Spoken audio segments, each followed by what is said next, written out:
The morning Grady Donovan died, the coffee was still brewing. Callie found him in his recliner at 6:15, the television murmuring low, a half-poured cup on the side table going cold.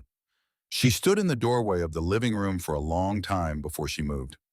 The sun was just beginning to come through the blinds in thin orange strips laying across his chest, like the bars of something that had already closed.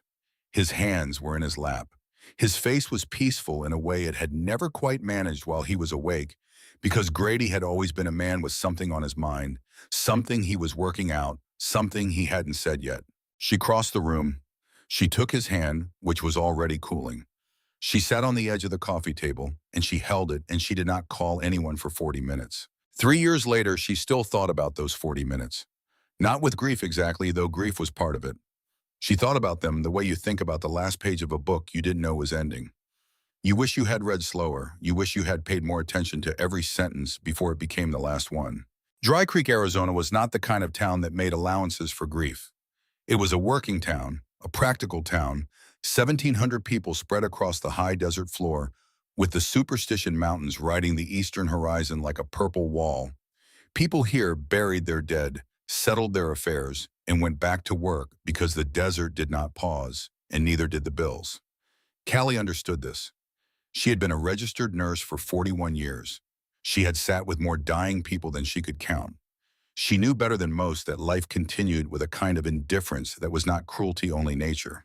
What she had not expected was the weight of the garage. Grady's garage sat at the back of their property, a low concrete block building with 2 roll-up steel doors and a corrugated metal roof that ticked and popped in the afternoon heat. Grady had built it with his own hands in 1987, the same year they paid off the house. He had used it every day since. He was a mechanic by trade and a fanatic by inclination. He had rebuilt engines in that garage for neighbors, for strangers, for anyone who knocked and asked. He had never charged enough, and he had never cared. In 3 years, Callie had not opened the doors. She told herself it was because she didn't need to. She told herself it was because she had enough to manage.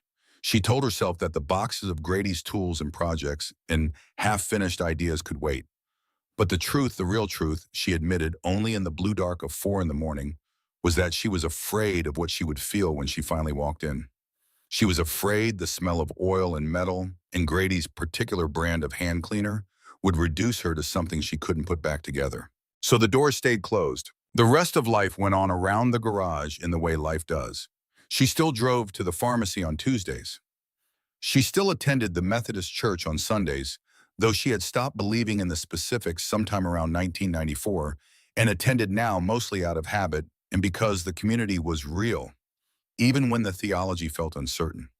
She still brought casseroles to sick neighbors and read paperback mysteries in the evenings and kept the yard clean because Grady had kept it clean and the habit felt like a form of loyalty. What she did not do was make any decisions about the future. The debt changed that. She had known about the debt in the abstract, the way you know about a storm on the weather forecast, intellectually present, but not yet personal. Grady had handled the finances. Grady had always handled the finances, which she now recognized as a kind of loving short-sightedness on his part, because what he had been handling, it turned out, was $47,000 in outstanding loans, a line of credit he had taken against the property in 2014, a second one in 2016. She found the paperwork in his filing cabinet 3 months after he died in a manila folder labeled in Grady's blocky handwriting, "To deal with." She had sat at the kitchen table for a very long time with that folder. The bank was not unkind. The loan officer, a young man named Bradley, who looked like he had just graduated from somewhere and still felt bad about it, explained her options in a tone of such careful sympathy that she nearly thanked him for it. She could sell the property, clear the debt, and have enough left over to rent something small on the edge of town. She could take out a new loan against the house, lower monthly payments, but more years. Or she could find another source of income before the grace period ended in 18 months. Bradley did not say the obvious thing, which was that she was 72 years old and retired, and the most likely option was the first one. He was too kind for that. She appreciated it. She also understood it clearly anyway because 41 years in nursing had given her an absolute intolerance for comfortable euphemisms. She drove home, made herself a cup of tea, and sat on the back porch looking at the garage. 18 months. The second thing that changed was the boy on the motorcycle. It happened on a Thursday in late September. A morning with the particular dry clarity of Arizona fall, the sky a hard bright blue and the air smelling of juniper and something mineral from the mountains.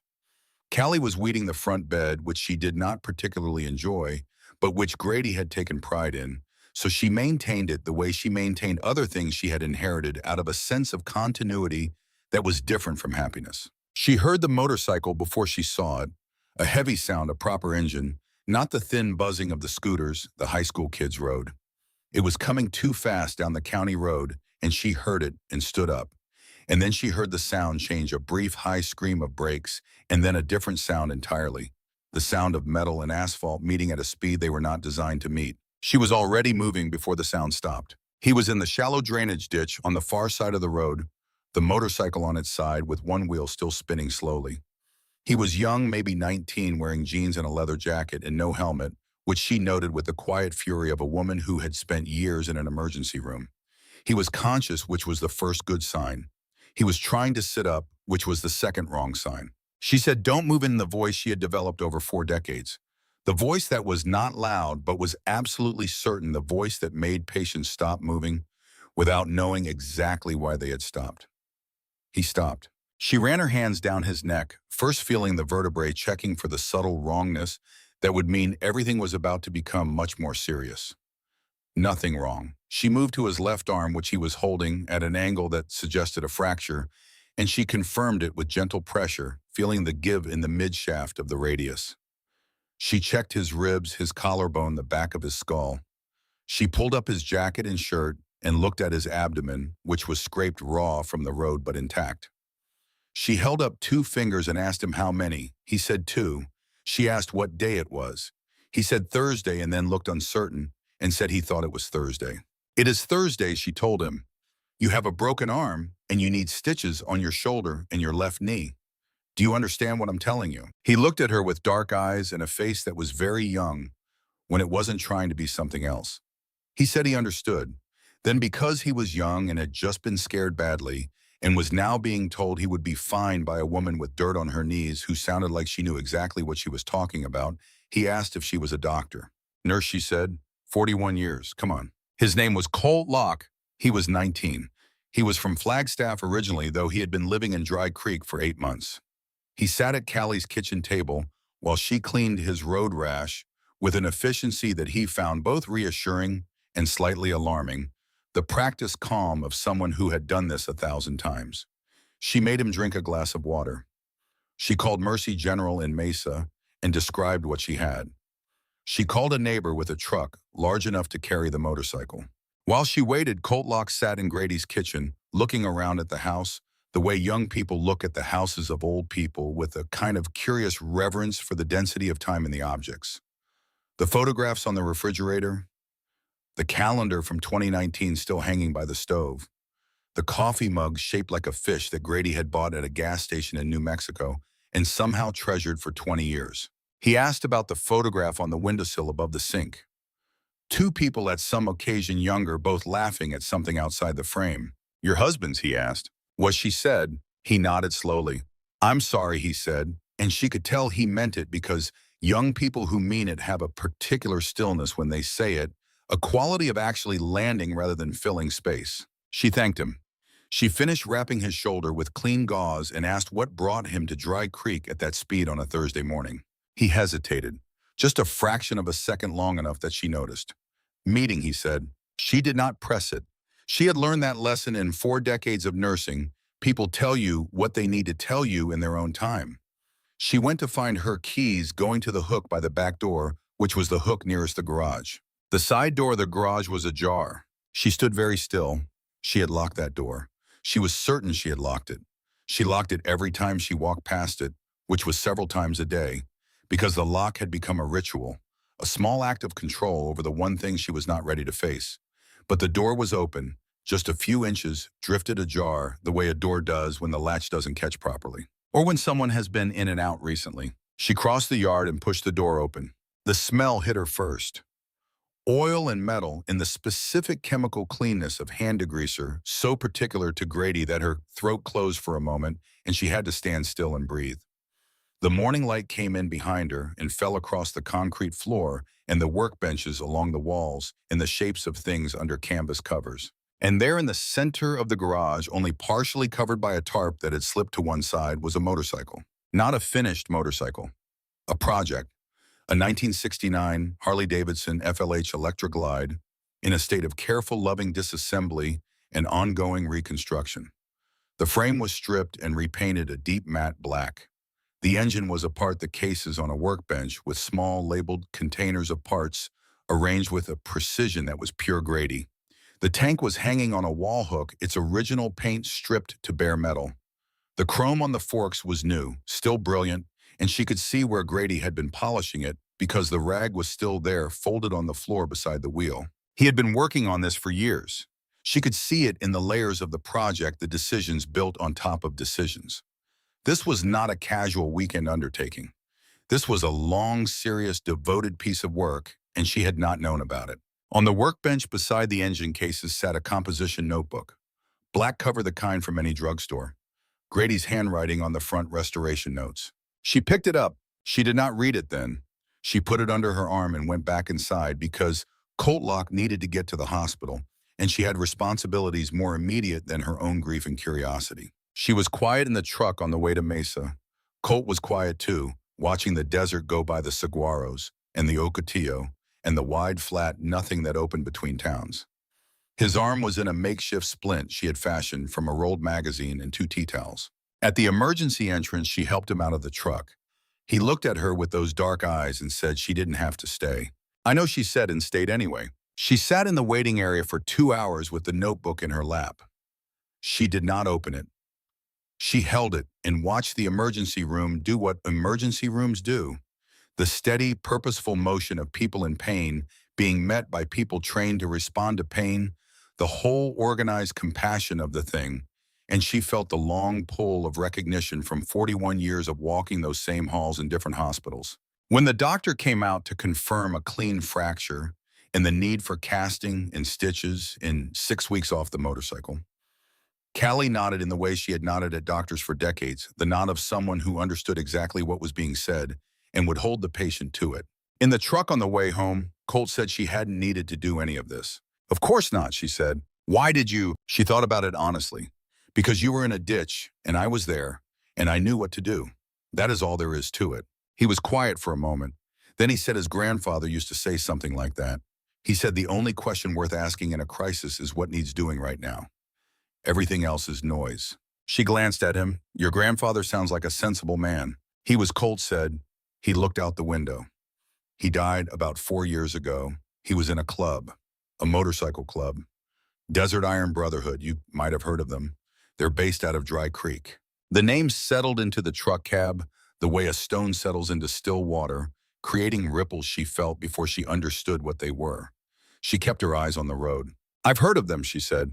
What she did not say was that she had heard of them in a way more specific than most Dry Creek residents, because Grady had mentioned the Brotherhood several times over the years, always in passing, always in the particular way he mentioned things that were adjacent to some larger territory he was choosing not to enter. She had never pushed. She had assumed it was simply that Grady, being a mechanic, had done some work for the club.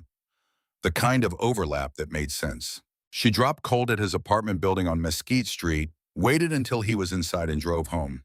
The notebook sat on the passenger seat. She could feel it the whole way. She made dinner. She washed the dishes. She sat in the living room and watched the news without absorbing any of it. At 9 o'clock, she took the notebook from the kitchen counter and sat at the table with a cup of tea and opened it. Grady's handwriting was very familiar. She had been reading it for 44 years.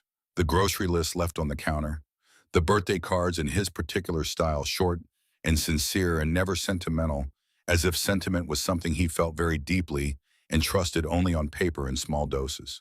The notebook was dense. Pages and pages of technical notes about the motorcycle measurements, in part numbers and diagrams in his clear hand. She read through them carefully, understanding some and not others, but reading every page because she was looking for something she couldn't name yet. She found it on page 47. Between a list of chrome hardware specifications and a note about the carburetor in the margin, in slightly smaller writing than the main text, Harley knows where to find the fork seals.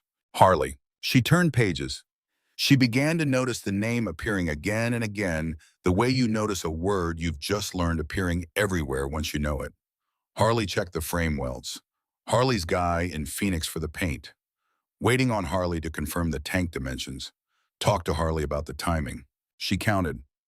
Over the course of the notebook, over what must have been years of entries, the name Harley appeared 47 times. Grady had had a collaborator, someone named Harley, who apparently knew the motorcycle, who had connections for parts, who was involved in the restoration in some ongoing and clearly trusted capacity. And Grady had never mentioned this person. Not once. Not in any of the 1,000 conversations they had had across those years. She closed the notebook. She looked at the garage through the kitchen window, visible as a dark rectangle in the yard light. She thought about the motorcycle in pieces in there. She thought about the name Harley written 47 times. She thought about Colt saying Desert Iron Brotherhood. She went to bed and did not sleep for a long time. The next morning, she received a phone call from Dixie Weaver. Dixie Weaver was the most successful real estate agent in Dry Creek, which was not a competitive field, but which Dixie occupied with the energy of someone running a much larger race. She was 54, impeccably dressed for a town where impeccable was relative, and she had the specific quality of a person who understood money and property the way some people understand music, not just practically, but instinctively, which made her either very useful or very dangerous, depending on which side of a transaction you were on. Ruth had sold her 2 properties over the years. She had found her efficient and somewhat exhausting. Dixie, she said, when Callie answered in the tone she used that made everything sound like a closing argument. I've been meaning to reach out. I heard you've been having some financial complications since Grady passed. Callie held the phone and looked at the wall. Where did you hear that? Dixie made a small, dismissive sound. Small town, Callie. You know how it is. I want you to know I'm not calling to be intrusive. I genuinely want to help. I think I might have an opportunity that would solve your problem very cleanly. I'm listening, Callie said. That garage, Dixie said. Grady's garage. I have a buyer, a developer out of Scottsdale. He's been looking at that whole block for a mixed-use project. He'd be willing to offer $12,000 for the structure and the lot. Callie did not respond immediately. She did the arithmetic quietly, the way she had done arithmetic her whole life, without making it visible. The garage lot was just under half an acre. In any reasonable market, it was worth 5 times $12,000. That's a very low number, Callie said. Well, Callie, the structure has some issues. The roof needs work, the electrical is old. A developer will have to put money into it before he can do anything useful. 12 is fair given the condition. I'll think about it, Callie said. Don't think too long, Dixie said, and the warmth in her voice was still there, but something underneath it had shifted, a small change in temperature that Callie noticed the way she had learned to notice small changes in patience. These opportunities don't stay open. He's looking at several properties in the area. Callie thanked her and hung up. $12,000 against a $47,000 debt. The arithmetic didn't work even if she wanted it to. And she wondered, standing in the kitchen, looking out at the garage, how Dixie Weaver had known about her financial situation before she had told anyone in town. 2 days later, Sheriff Reed Briggs came to visit. Briggs was 61 years old and had been sheriff of Dry Creek County for 16 of them. He was a big man, not tall, but wide through the shoulders, with a gray mustache and the careful, deliberate manner of someone who had learned early that his size could be misread as aggression and had spent decades compensating. He was generally regarded as fair. He was not regarded as creative. He came on a Saturday afternoon when the light was at its particular slant across the yard, and Callie was on the back porch with a book she was not reading. She heard his car on the gravel and went around to meet him. He held his hat in his hands, which she knew from long experience meant he wanted to be seen as visiting socially rather than officially, even when he was visiting officially. She made coffee. He sat at Grady's kitchen table and talked about the weather for 2 minutes. Then he put his mug down. I heard from Dixie Weaver, he said. Did you? Callie said. She mentioned she'd made you an offer on the garage property. She said you were thinking about it. I told her I would think about it. That's not the same thing. No, he agreed. He turned his coffee mug a slow quarter turn. Callie, I want to be straight with you because Grady was my friend for 30 years, and I think I owe you that. You've got some financial difficulty. The whole town knows it, and I'm sorry, but it is what it is. Dixie's offer might not be the highest number in the world, but it's real money on the table, and it's simple. $12,000 is not real money against a $47,000 debt, she said. He nodded. He had known she would know the numbers. No, it's not. But it's a start. And the alternative is, he paused. What does the alternative read in your assessment? He met her eyes. He was not a man who liked doing the thing he was doing right now. The alternative is, you try to figure out what to do with a garage full of tools and an unfinished motorcycle and a lot of debt, and you're 72 years old and the clock is running. She held his gaze. Thank you for your honesty. I mean that. But I am not going to make a decision about Grady's garage because the clock is running. Grady built that garage with his own hands. He worked in it every day for 30 years. Whatever is in it, I am going to understand it before I decide what to do with it. Briggs nodded slowly. He finished his coffee and stood and took his hat from the table. He looked at her with an expression she recognized from emergency rooms, the look of a professional watching a patient make a choice they disagreed with but couldn't prevent. I just don't want to see you get into trouble, Callie. I know that she said, I appreciate it. After he left, she sat at the table. She thought about the word trouble. She thought about the careful way Briggs had said it and how smoothly everything had arrived Dixie's call, and then the sheriff one after the other, as if choreographed. She thought about the garage door ajar when she was certain she had locked it. She got up and walked to the garage and opened both roll-up doors for the first time in 3 years. The light came in like a fact, immediate and unambiguous. The smell hit her again. Grady's smell, and this time she let it. She stood inside the threshold and breathed it in deliberately, not trying to manage it, just receiving it. Then she walked to the motorcycle and pulled the tarp fully off. It was extraordinary. She could see that without knowing anything specific about motorcycles. It was extraordinary the way something built with sustained love and deep competence is always extraordinary, the accumulation of thousands of small, right decisions. The frame was perfect, the matte black even, and without blemish. The chrome work caught the morning light and held it. The engine in its careful partial disassembly on the bench had the quality of something being tended rather than abandoned. Grady had been working on this for years. Grady had been working on this in secret. She walked to the back of the garage where a wooden wardrobe she had always assumed held shop aprons stood against the wall. She opened it. The smell of leather came out first, old leather maintained and not abandoned. On the left side, Grady's work shirts and coveralls. On the right side, on a wooden hanger, a leather vest. She took it out. It was old. The leather was stiff and darkened with age. On the back, a large patch, the kind that motorcycle clubs call a rocker top and bottom, with a center emblem. The center showed a desert landscape, a stylized sun above bare mountains. The words in an arc above Desert Iron Brotherhood. Below Dry Creek, Arizona. And below all of that, on a small, separate patch, sewn carefully beneath the bottom rocker, in plain block letters, Founding Member. Callie held the vest for a long time. She thought about 44 years of marriage. She thought about a man who had told her genuinely and with conviction the story of his life. Who had met her at Mesa General Hospital in 1974, where he was in for a hand injury from a repair job gone wrong, and she was the nurse who cleaned and dressed it. Who had asked her to dinner 3 times before she said yes. Who had been a mechanic for 40 years, honest and good at it, who had built this house and this garage and this life with his hands. She thought about the notebook and the careful repetition of that single name across its pages. She thought about Colt Lock saying Desert Iron Brotherhood. She thought about the door of the garage ajar when she had been certain it was locked. And she thought with the quiet certainty of a woman who had spent her career learning to see what was actually in front of her, rather than what she expected Grady. What did you not tell me? She hung the vest back in the wardrobe. She closed it. She walked back through the garage and out into the light and pulled the roll-up doors back down, not all the way, just mostly closed. She left the side door unlocked. She went inside and called the hospital to check on Colt Lock's discharge, and she waited. She did not wait long. The following Tuesday at 10 in the morning, she heard the sound of motorcycles in the yard. Not one, multiple. She looked out the window. 3 motorcycles were parked in front of the garage. The men who had been riding them were standing beside them, and one of them was Colt Lock, his left arm in a proper cast, looking sheepish, the way young men look when they have been caught at something. The man beside Colt was not young. He was perhaps 58, built like the desert itself, solid and unrushable, with gray at his temples and a beard that had gone mostly silver. He wore jeans and boots and a leather vest, and on the back of the vest, she could see from the kitchen window the same patch she had found the night before. Same desert landscape, same arc of words. But where the small patch on Grady's vest said Founding Member, "This man's vest," said President. Callie put down her dish towel. She went to the back door and stepped into the yard. The man with the silver beard saw her.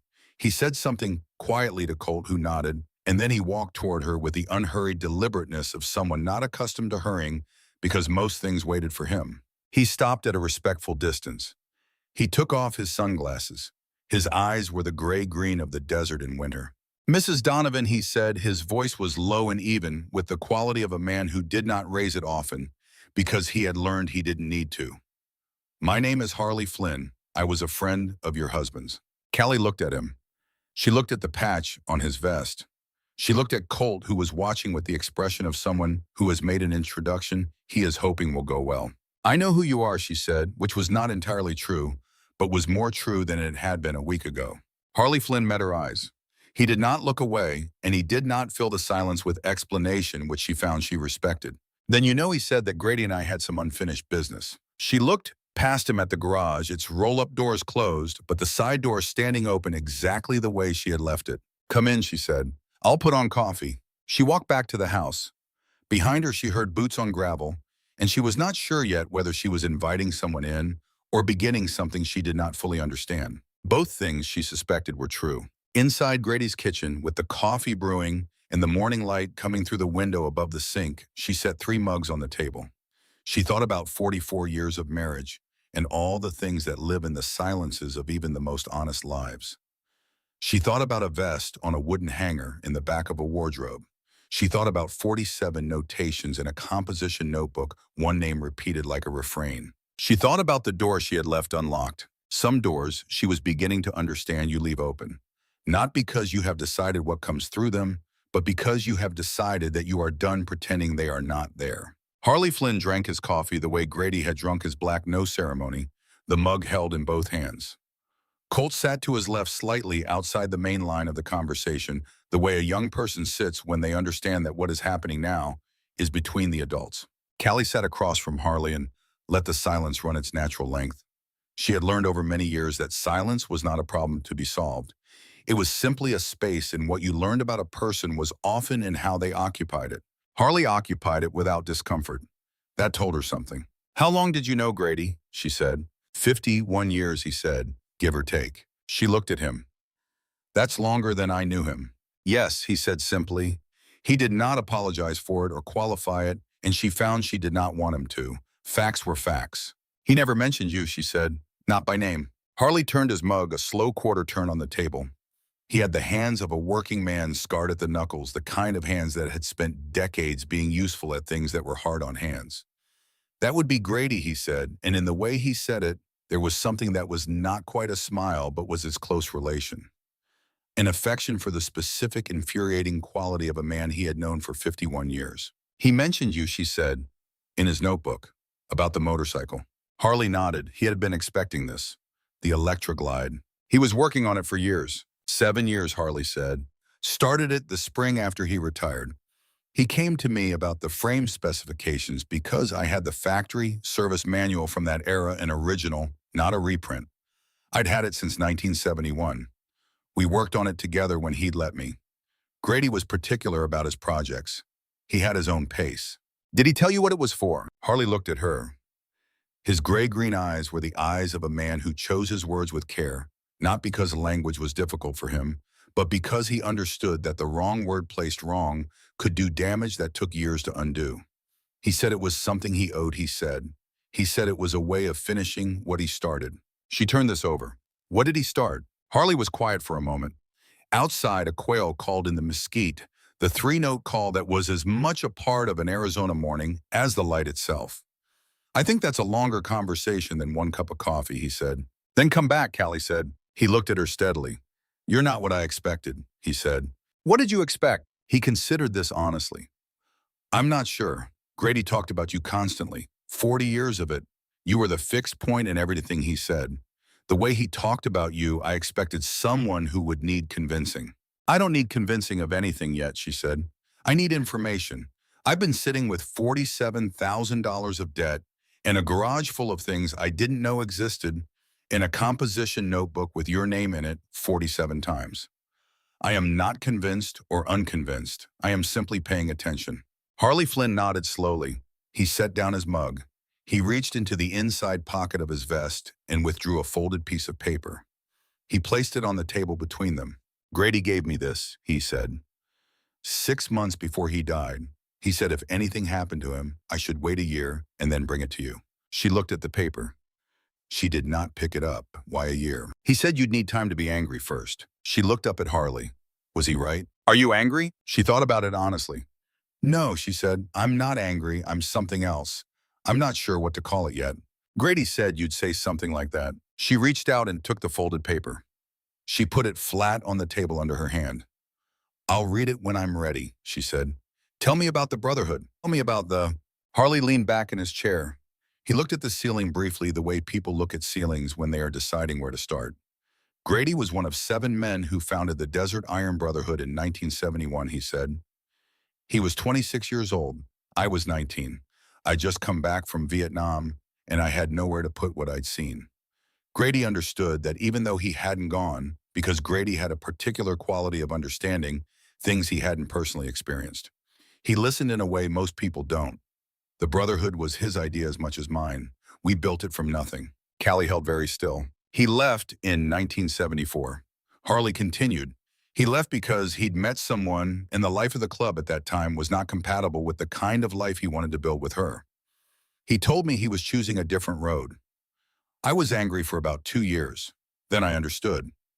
Grady was always clearer than the rest of us about what actually mattered. 1974. The year Grady had come into Mesa General with a hand injury from a repair job gone wrong. The year she had cleaned and dressed the wound.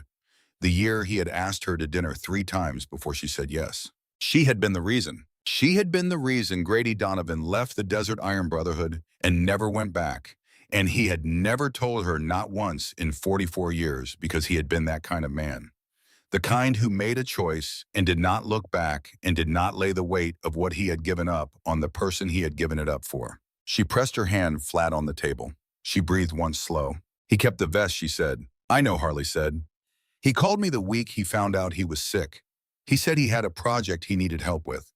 He said he was going to finish the Electroglide before he died, and he wanted to know if I could help source the parts. I said yes, because it was Grady. Colt Locke had been quiet through all of this, his cast resting on the table, his dark eyes moving between them. Now he said quietly, he used to come to the compound sometimes. At night, he'd sit with the old guys. He never wore a patch. He just sat and drank coffee and talked. He looked at Callie. I didn't know who he was until Harley told me after. I thought he was just a guy the older members knew. Callie sat with everything that had just been given to her. The morning had moved on without her noticing. The light through the window was higher now, full morning, the yard outside, sharp and clear. Who else knew, she said. In town. Harley shook his head. No one who didn't need to. She thought about Dixie Weaver calling about the garage. She thought about Sheriff Briggs and his careful words about trouble. She thought about how the offer had come so quickly after the news of her debt, as if someone had been waiting for exactly this moment. Someone knew the garage was important, she said. Not just that it was a mechanic's workspace. Someone knew something specific about it. She met Harley's eyes. I think someone wants what's in there. Not the building, what's in it. Harley looked at her carefully. Grady had plans, he said. Technical drawings. For a custom frame design he'd been developing since the late 90s. Modifications to the original FLH geometry that would work better in desert terrain. He'd spent years on them. He said they were good enough that someone with the right manufacturing setup could do something serious with them. Did he ever file anything, patents, legal documents? No, he didn't trust the legal system for it. He said the drawings were in the garage, and that was where they'd stay until he knew what to do with them. Callie folded her hands on the table. She looked at the folded paper Grady had left with Harley 6 months before he died. She thought about Dixie Weaver, who had known about the debt before she had told anyone, and who had offered exactly too little for the garage, and who had come with the smooth certainty of someone who expected to get what she was after. I'd like you to come back, Callie said to Harley. I'd like you to help me understand what Grady's drawings are worth, and I'd like you to help me finish what he started. She meant it the way she said it without drama. She had been married to Grady Donovan for 44 years, and she had known him completely, and she was now beginning to understand that knowing someone completely did not mean knowing everything about them. It meant knowing the shape of them, the essential weight and texture of who they were, and all the rest, all the history and the unfinished business was simply the territory of an actual human life. Harley Flynn nodded once. "Bring some of the old guys with you," she said. "The ones who knew Grady. I want to know who he was." After Harley and Colt left, she sat in the kitchen a while longer. Then she got up and went to the wardrobe in the garage and took out the leather vest again. She turned it in the light. Founding member, Desert Iron Brotherhood, Dry Creek, Arizona. She thought about a man who had walked out of one life and into another, who had kept one foot in both for 50 years, who had built a motorcycle in secret. Not because he was hiding it from her, but because she now suspected he had not yet found the words for what it meant. She put the vest on the workbench beside the engine cases. It looked right there. She picked up the folded paper and put it in her pocket. She was not ready to read it yet, but she was keeping it close. Outside, the desert morning was getting on with itself. The quail in the mesquite, and the sky going from morning blue to the hard, bright blue of full day, and the shadows shortening against the concrete. And Callie Donovan stood in the doorway of her husband's garage and looked at the unfinished motorcycle and thought about things that are left unfinished, not from failure, but from the simple arithmetic of time running out before the work is done. The work was not done. She understood that now with a clarity that felt almost physical, a weight and direction to it. Grady had known it was not done, and he had done what he could in the time he had, which was to leave the pieces in order and trust that someone who loved him would understand what they were for. She was that someone. She turned back into the garage, rolled up both main doors all the way, and let the full morning in. Harley Flynn came back on a Friday with 6 men. Callie heard them before she saw them, the rolling thunder of 6 engines moving in formation down the county road, a sound that had a particular quality in the open desert, the way it carried, and then compressed as they turned into the gravel drive, each engine dropping to idle, and then cutting the silence after them, almost physical in contrast. She counted them from the kitchen window. 6 motorcycles, 6 men in leather ranging in age from Colt's 19 to a man who must have been pushing 75, white-bearded and deliberate in the way he dismounted like someone who had learned to let his body have its own pace. She went out to meet them. Harley made the introductions with the economy of a man who understood that names mattered, but ceremony was optional. The white-bearded man was Bo Pierce, and Harley said he was a friend of Grady's and let that carry its weight without adding to it. There was a man named Dax, perhaps 50, quiet and watchful. A heavier man named Gunner, who had the easy physicality of someone who had worked with his hands his whole life. 2 others brothers, apparently named Wade and Silas Gallagher, mid-40s, with the same square jaw and the same habit of not speaking until they had something to say. And Colt, his arm in its cast, standing slightly to the back with the awareness of his own junior status. She opened the garage.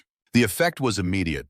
The men who had known Grady walked into the space the way people walk into places where someone they loved used to be looking at the things he had touched and arranged and chosen. Bo Pierce went straight to the workbench and stood over the engine cases. He did not touch anything. He just looked, and his expression was something she could not fully read, something older than grief, closer to the recognition of a signature. He always laid them out like that, Bo said. Every part in the order, it came off labeled. Grady was the most organized man I ever knew in a shop. He paused. Most disorganized man I ever knew in conversation. Callie found herself very nearly smiling. They worked for 4 hours that morning. Dax assessed the electrical harness and made a list of what needed replacing. The Gallagher brothers went over the frame welds. Gunner examined the engine cases with the careful attention of someone reading a language rather than looking at metal. Harley and Callie stood in the center of the garage while this happened, and Harley talked her through the project from the beginning, the decisions Grady had made, and why the specific qualities of the 1969 Electra Glide that had made it the right choice, the modifications to the frame geometry that were Grady's original contribution, and that Harley had watched develop over 7 years of conversations and calculations. He was not a man who did things without reasons, Harley said. Every choice in this bike has a reason. The frame modifications alone, I've never seen anything like them from a private builder. He used his 40 years of mechanics to solve problems that factory engineers hadn't gotten to yet. Who would want them? Callie said. The drawings. Harley was quiet for a moment. There's a manufacturer in California, he said. Small, custom house, high-end. They've been looking for exactly this kind of desert-optimized frame geometry for 3 years. Grady knew about them. He'd been in correspondence with them before he got sick. How much? For the manufacturing license, Harley looked at her carefully. Enough to clear your debt, and then some.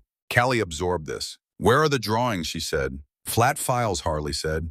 He pointed to a metal storage cabinet along the back wall that she had assumed held shop supplies.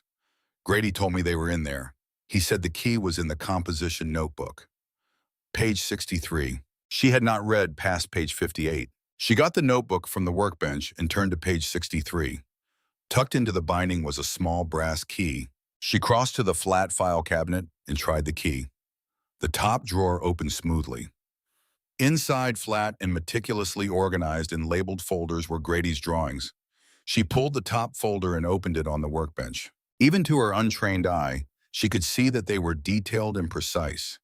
Pages of technical drafting dimensions noted in Grady's careful hand cross-sections and profiles and detailed views of components.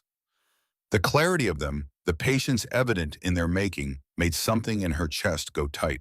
Gunnar appeared at her shoulder, looked at the top sheet, and was quiet for a long moment.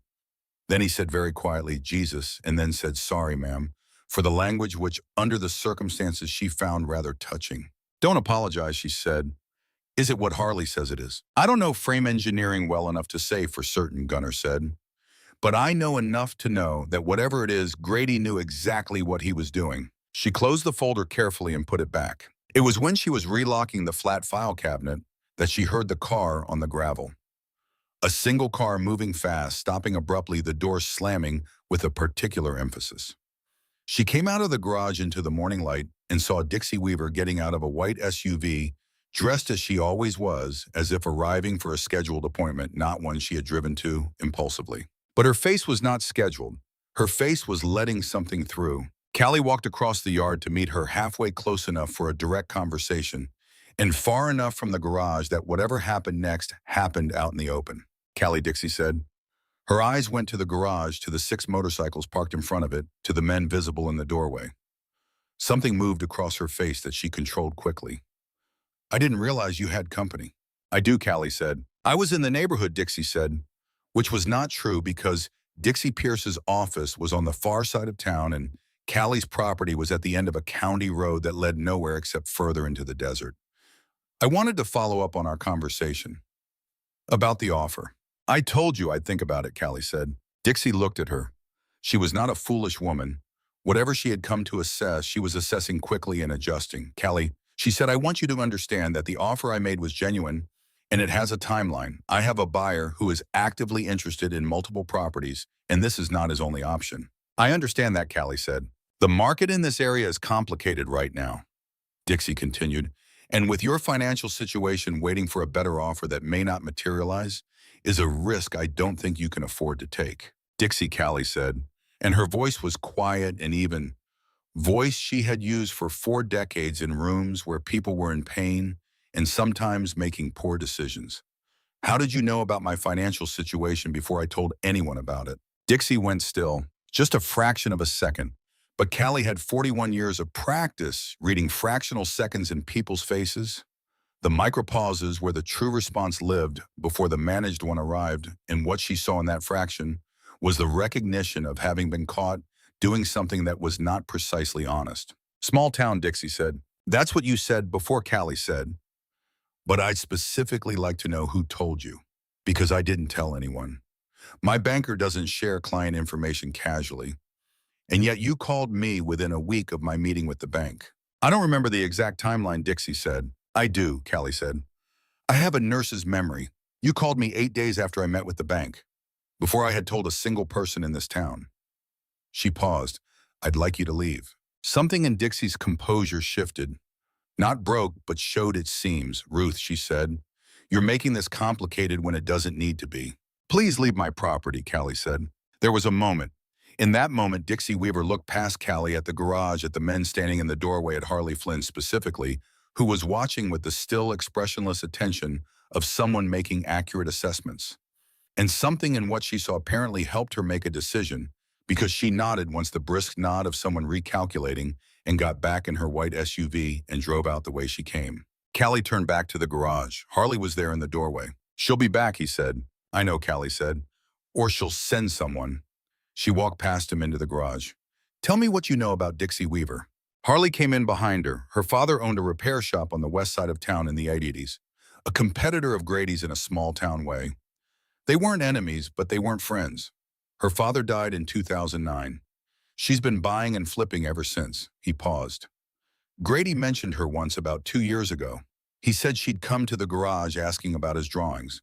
He told her they weren't for sale and she left. He didn't think more about it. She thought more about it, Callie said. Clearly, Harley said. Callie turned this over. Dixie Weaver had known about Grady's drawings. She had somehow learned about Callie's debt within days of it becoming relevant. She had made an offer on the garage that was too low to be accidental, which meant she had made an offer she expected to be refused but intended to revisit under pressure. She was not a woman acting on impulse. She was a woman running a strategy.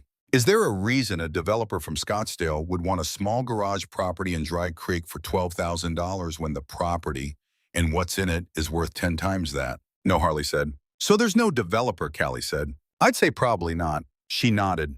She looked at the flat file cabinet. She thought about Dixie's eyes going past her to the garage, specifically to the back wall. The wall where the flat file cabinet stood. Someone told her about the drawings, Callie said.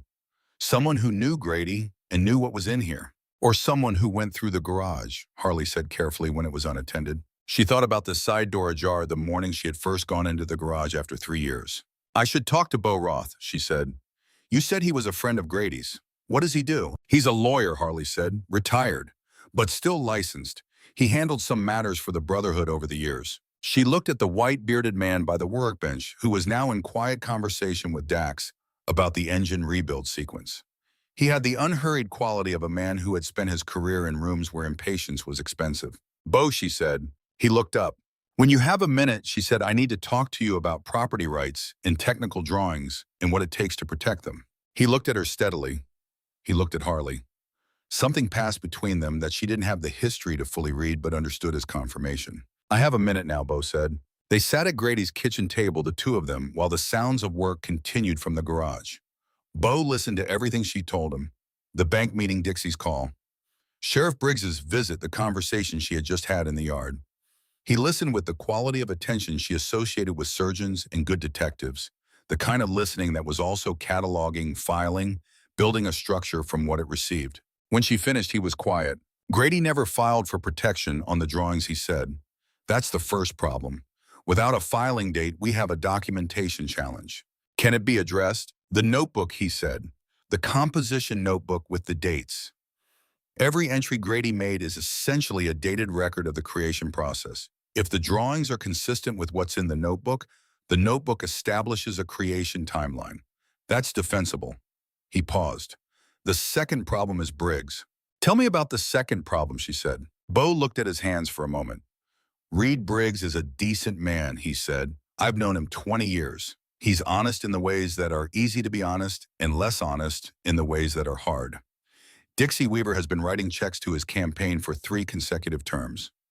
Not huge checks. Enough. Callie absorbed this without expression. He's not corrupt in any dramatic sense. Bo continued. He's the kind of man who does favors for people who have been good to him and sometimes doesn't look too closely at what those favors mean for others. He's not your enemy, but he's not going to be your champion either. What do I need, she said. You need to establish ownership of the drawings formally before Dixie can find another approach, Bo said. I can file an intellectual property notice with creation date documentation within the week. I can also draft a letter to the bank outlining the potential value of the asset, which may extend your grace period if they understand what you actually have. He paused. And you need to be careful. You've pushed back on Dixie twice now. She is a patient woman, but patience has an edge. Callie nodded. Bo, she said, how well did you know Grady? He looked at her. He had the eyes of a man who had been asked many questions in courtrooms and had learned to answer only what was actually asked. Well, he said simply, did you know he was a founding member of the Brotherhood? Yes. Did you know he left because of me? That he left specifically because of me? Bo was quiet for a moment. Ruth, he said, what I know about Grady's reasons for the choices he made are things he told me in confidence, and some of them are not mine to share. But I will tell you this, Grady Donovan was a man who made deliberate choices. He left the Brotherhood because he chose to, and he came back into the Brotherhood's orbit quietly because he chose to. In both cases, the reason was the same. She waited. He was trying to give you something, Bo said. He just ran out of time to finish it. She sat with this for a moment. Outside, she could hear the sound of tools and Gunner's voice saying something specific and technical and the metallic ring of work being done. Help me finish it, she said. Bo Pierce nodded. That afternoon, she read Grady's letter. She took it to the back porch where she had sat with books she hadn't been reading for 3 years, and she sat in Grady's chair, the old wooden one with the worn armrests, and she unfolded the paper. Grady's handwriting. The blocky capital letters, the distinctive way he formed his sevens with a bar across the middle, because that was how his grandfather had written them, and he had never unlearned it. He wrote, Callie, if you are reading this, then Harley did what I asked, and you did what I knew you would, which is wait until you were ready. I have always loved that about you. Other people wait because they are afraid. You wait because you are thinking. There is a difference. I have been keeping things from you. Not large things, not shameful things, but things I did not have the language for. And by the time I found the language, I had kept the silence long enough that breaking it seemed harder than it was. This is a failure I want to name. The Brotherhood was mine before it was anything else. I was 26 and I had just started the shop and I was still carrying things in my body that I didn't have words for sideways badly. Harley was 19 and worse. We built something together because we needed to build something. I am not ashamed of it. I left it because I found you. This is the truth, and I want you to understand it exactly. I did not leave reluctantly. I did not leave because I had to. I left because you were more than the Brotherhood and everything the Brotherhood meant, and I knew that on the day I asked you to dinner for the 3rd time, and you finally said yes, and I have never for one single day regretted it. The motorcycle is my apology, not for leaving, but for not telling you what I was leaving. You deserve to know the full shape of my life. I should have given you that. I gave you everything else I had, and I kept that one corner private out of a stubbornness I don't fully understand, even now, and I am sorry for it. The drawings are in the flat file cabinet. The key is on page 63. Harley knows a manufacturer in California who has been looking for this frame geometry for years.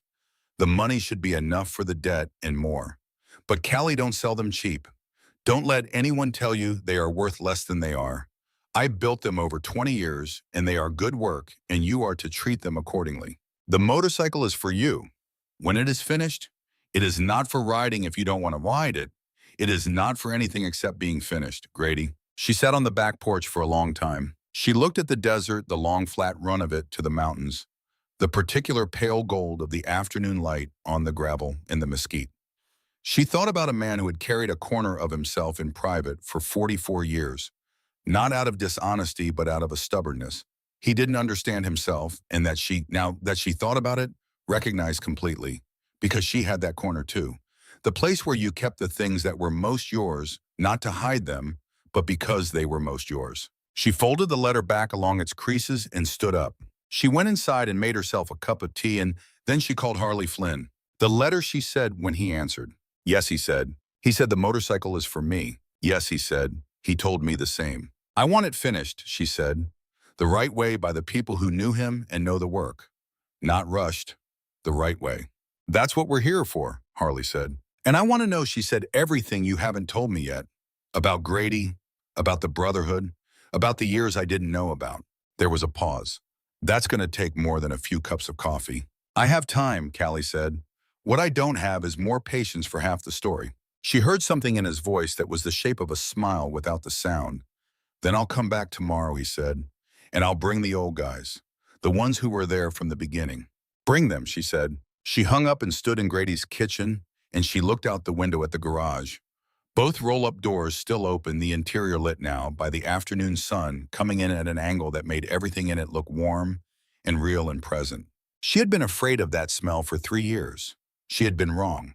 It had not reduced her. It had done the opposite. She finished her tea and went back to the garage. On her way through the door, her phone rang. She looked at the screen. Reed Briggs. She answered. Callie, he said. I heard Dixie Weaver was out at your place today. She was, Callie said. I want you to be careful, he said. And there was something in his voice that was different from the last time, a quality of discomfort that she recognized as a man who had started to see what he had not been looking at. Reed, she said. How long has Dixie Weaver been a client of yours?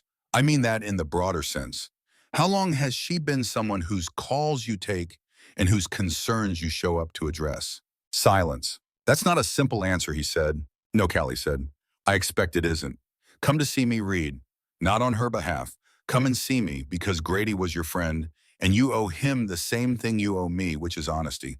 I'll have coffee on. She hung up before he could respond. She stood in the garage with the afternoon light coming in around her, and she thought about the shape of the next several weeks. Bo filing the intellectual property notice. Harley and the Brotherhood finishing the motorcycle. Dixie coming back, which she would with a different angle, which Callie could feel the shape of already, in the way you feel a storm coming in the desert, the pressure change and the particular color of the sky. And Reed Briggs, who was not a corrupt man, but who had been for some time a convenient one. She went to the workbench and opened the flat file cabinet with Grady's key and took out the top folder and opened it in the afternoon light. They were extraordinary. Grady, she thought, with the particular affection that is also a kind of grief. Grady, you built something. She looked at the drawings for a long time. Then she closed the folder, relocked the cabinet, and went inside to wait for Sheriff Reed Briggs, who was going to tell her she suspected more than he had intended to when he'd picked up the phone to call. Some conversations, like some doors, opened further than the person initiating them had planned. She was counting on it. Reed Briggs arrived at 6:30 after the dinner hour when the light was going gold and long across the yard. He came alone without the department truck in his personal vehicle, a gray Silverado that was 4 years old, and showed it. He knocked on the back door, which was the door people who actually knew you used. She let him in and poured coffee without asking. He sat at the kitchen table for a moment without speaking, and she understood from the quality of the silence that he was building to something not stalling, but actually constructing the sentence he needed with the care it required. She gave him time. I owe you an explanation, he said finally. You owe me the truth, she said. The explanation can be part of it. He nodded. He turned his coffee mug once. Dixie Weaver came to me about 18 months ago, he said, before Grady died. She said she had information that Grady was developing something of commercial value in the garage technical drawings, and that when he passed, his widow would likely be in a difficult financial position and might be persuaded to sell the garage property at a price below market. Callie said nothing. She wanted me to be aware of it. Reed continued, so that if you came to me for help or information, I would know the context. She framed it as looking out for community interests, keeping development money in the county. She had a way of making it sound like public service. And you let her frame it that way, Callie said. I did, he said. I'm not going to tell you I was deceived. I was convenient. I knew she had an angle. I told myself it wasn't my business. Then Grady died, and I watched you go through the next 3 years, and I watched Dixie waiting, and I kept telling myself it wasn't my business. Because Grady hadn't come to me, and you hadn't come to me, and as long as nothing was happening, I didn't have to make a decision. But something happened, Callie said. Colt Locke crashed his motorcycle in front of your house, Reed said. Dixie saw it parked in your driveway and made some calls and figured out you were making connections. That's when she came to me again. She wanted me to have a conversation with you about the risks of associating with the Brotherhood, the liability issues. And instead, you called me and told me to be careful, Callie said. I called you and told you to be careful, he agreed. Why? He looked up from his coffee. His face was tired in the way of men who have been carrying something at an uncomfortable angle for too long. Because Grady was my friend for 30 years, he said, and I had already done enough that wasn't in his interests. I wasn't going to do more. Callie sat with this. She accessed the bank information, Callie said. Dixie, not through you. No, he said, with a certainty she believed. I've been wondering that myself, Bradley, Callie said quietly. The young loan officer who had felt so bad about the situation, who had been so carefully sympathetic. Dale's expression confirmed it without words. He's her nephew, Reed said. Her sister's boy. He's been at the bank 2 years. Callie closed her eyes briefly. When she opened them, she was calm. She went to a lot of trouble, she said. Grady's drawings are worth a lot of trouble, Reed said. If she can acquire the garage property cheaply and establish herself as the owner of anything in it, before you formalize the intellectual property, she could sell the manufacturing license herself and walk away with more than you'd make in 10 years. She would have to file something, Callie said. Claim something, before Bo files my documentation. Reed looked at her. Bo Pierce is involved. He's filing Monday morning, Callie said. Something in Reed's face shifted, not quite relief, but its first cousin. the expression of a man who sees a situation moving toward a resolution that means he will not have to make a harder choice later. Then you're ahead of her, he said. I will be, Callie said after Monday morning. They sat in the kitchen a while longer. Before he left, Reed stood at the back door and looked out at the garage lit from the inside by the work lights she had installed and said without quite looking at her, Grady would be proud of you. She considered this. Grady would have been furious with himself for putting me in this position, she said. Let's not make it prettier than it is. He nearly smiled. Fair enough, he said.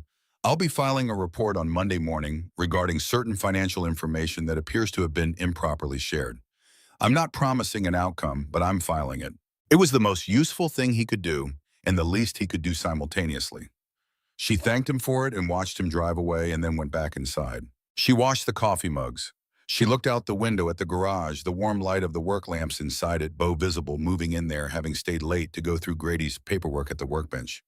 She thought about Grady, who had spent 30 years building something in that garage in full view of her, and another 7 years finishing something in it she hadn't known existed, and how both things were true and neither one canceled the other. She thought about the word finished. Grady had not finished the motorcycle. Grady had not finished telling her his story, but he had left her the tools and the people and the key on page 63, and he had been right about her in the same way he had always been right about her, which was that she would wait until she was ready, and then she would not wait any longer. She turned off the kitchen light and went to bed, and for the first time in 3 years, she slept without waking until morning. Monday came, the way important days come in the desert, without drama. Just the ordinary light and the ordinary heat, and the world going on at its own pace, regardless of what you needed from it. Bo Pierce filed the intellectual property documentation at 9 in the morning. He called Callie at 9:15 to confirm. She made herself breakfast and ate it standing at the kitchen window, watching the garage. Both doors open as they had been every morning now for 2 weeks, the interior visible and alive with parts and tools and the ongoing organized work of the men who had known Grady. At 10:30, Harley called. She filed something, he said. Dixie, last Friday, I have a contact at the county clerk's office. Callie set down her coffee. What did she file? A purchase agreement, he said. She claims Grady signed a preliminary agreement to sell the garage property and its contents to her development entity in 2016. She's using it to assert a prior claim on the intellectual property. Callie was quiet for a moment. Grady never signed anything like that. I know that, Harley said. You know that. But she has a document with what she claims is his signature. A forgery, Callie said. A forgery, Harley agreed. The question is whether we can prove it faster than she can make it expensive. Callie turned this over with the methodical calm of someone doing triage, which was what she had always been. Bo, she said. Bo is already on it. He's pulling Grady's known signatures from tax documents and the bank to establish a comparison baseline. He says if the forgery is as rushed as he suspects, it won't survive a basic examination. How long? Days, Harley said. Not weeks. But Dixie is not going to sit still. She was not. By afternoon, Dixie Weaver had done what people like her do when strategy fails them, which is to escalate sideways. A reporter from the Dry Creek Valley Tribune appeared on Callie's porch at 2 o'clock, a young woman named Carrie, who was 26 and earnest and clearly uncomfortable with what she had been sent to ask. She had been told, Carrie explained with the apologetic directness of someone who had decided honesty was the only way through this particular assignment, that there were concerns from community members about ongoing activity at the Donovan property involving motorcycle club members and whether Callie had any comment. Callie looked at the young woman for a moment. Come in, she said. I'll make coffee. Carrie sat at Grady's kitchen table and took out a notebook and looked slightly alarmed when Callie sat across from her with the steady calm of someone who was not afraid of questions. Ask me what you were actually sent to ask, Callie said. Carrie looked at her notebook and then back up. Are members of the Desert Iron Brotherhood conducting commercial activity on your property? Yes, Callie said simply. With my knowledge and my invitation. They are helping me complete a restoration project, my late husband began. Grady Donovan was a founding member of the Brotherhood. He left the club in 1974 when we were married. He maintained a private relationship with the club for the rest of his life, which was his right and which I respect. Carrie's pen had stopped moving. Grady left significant unfinished work in his garage. Callie continued. Technical drawings of considerable value in a motorcycle restoration he spent 7 years on. The Brotherhood knew this work and is helping me bring it to completion. There is nothing illegal, Nothing inappropriate and nothing that requires a community concern. There is only a group of men honoring their friend by finishing what he started. Carrie was quiet. Then she said, Mrs. Donovan, who told the Tribune to send someone here. Callie looked at her. She liked this young woman. She had the instinct. That, Callie said, is a much better question. Why don't you ask it? Carrie asked it. The story that ran 3 days later in the Tribune was not the story Dixie Weaver had intended. It was titled Dry Creek Widow Discovers Hidden Legacy of Late Husband, and it was about Grady Donovan and the Desert Iron Brotherhood, and 44 years of a marriage and the unfinished motorcycle, and the technical drawings that a manufacturer in California had already begun discussing licensing negotiations for. Carrie had done her work honestly and well. The story had the quality of truth in it, the density and contradiction of actual life, rather than the smooth surface of a managed narrative. It was read by 1,700 people in Dry Creek, which is to say by everyone, because that is the nature of a small town. People understand that their lives are connected, which is both the constraint and the comfort of small places. Callie heard from people she hadn't spoken to in years, neighbors who had known Grady, former patients from her nursing career, a woman from the Methodist church who said she had known something was wrong with the garage situation from the beginning and was glad the truth was coming out. She received 24 calls, and she answered all of them briefly because she was not a woman who savored attention. But she understood the calls were not really about her. They were about Grady, and Grady deserved to be known. On Thursday, Bo called. The signature is a forgery, he said. I have the analysis from a forensic documents examiner in Phoenix. Grady's known signatures have a consistent baseline characteristic in the second letter of his first name that Dixie's document does not show. Among 3 other discrepancies, it's amateur work. She was in a hurry. File it, Callie said. Already done, he said, and I've sent a copy to the county attorney's office, and to a colleague at the state bar who handles real estate fraud, and to Bradley at Dry Creek Savings, who will be having a difficult conversation with his employer and his aunt in the next several days. Callie sat on the back porch and thought about Dixie Weaver, toward whom she felt no hatred, but a specific and complete lack of mercy.